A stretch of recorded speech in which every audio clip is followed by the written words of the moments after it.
Informasi selengkapnya terkait penyidikan kasus dugaan pencemaran nama baik Jokowi, kita tanyakan langsung. Sudah ada jurnalis Kompas TV, Alfania Rizky, dan juru kamera Yohan Bagja dari Mapolda Metro Jaya.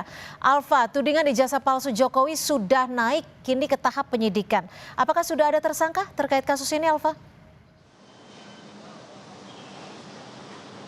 Cynthia dan juga saudara, kalau sampai sekarang masih belum ada tersangka yang ditetapkan oleh dari Direktorat Reserse Kriminal Umum Polda Metro Jaya karena tadi terakhir ada pemeriksaan saksi, yaitu tepatnya kader PSI Dian Sandi yang baru merampungkan proses pemeriksaan atas kasus dugaan ijazah palsu Presiden ke-7 Republik Indonesia Joko Widodo yang dicecar sebanyak 26 pertanyaan.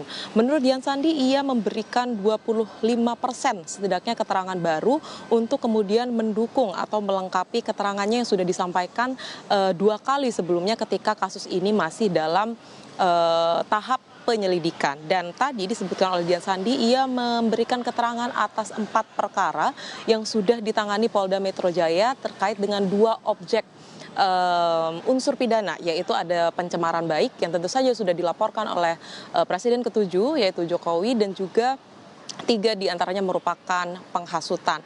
Ini 5 terlapor yang di dalam kasus ini masih sama, Roy Suryo dan juga kawan-kawan. Sampai saat ini memang belum ada penetapan tersangka. Tetapi tadi Dian Sandi bilang kalau dirinya memang dimintai keterangan lebih lanjut atau dibutuhkan keterangan lebih lanjut atau bahkan ditetapkan sebagai salah satu tersangka, ia mengaku siap. Meskipun kemudian kita harus menantikan bersama seperti apa proses kelanjutan dari penanganan perkara ini. Karena sampai sekarang setidaknya ada 48 saksi yang sudah diperiksa oleh Polda Metro Jaya terkait dengan tuduhan ijazah palsu Joko Widodo ini. Dan belum ada titik terang. Tadi juga pihak Roy Suryo memberikan permohonan untuk melakukan gelar perkara khusus karena kemarin ketika gelar perkara dilakukan pada pekan lalu tepatnya, pihak Roy Suryo ini merasa tidak dilibatkan sehingga ia membutuhkan gelar perkara khusus untuk setidaknya ia mengetahui seperti apa proses gelar perkara yang dilakukan oleh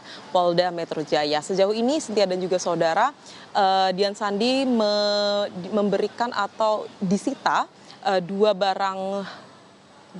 flash disk, tepatnya yang berisi terkait dengan dokumen yang berisi postingan-postingannya mengenai ijazah Jokowi yang ia yakini masih asli, kemudian beberapa dokumen tambahan lain yang akan melengkapi keterangannya tadi selama 6 jam pemeriksaan di Reskrimum Polda Metro Jaya.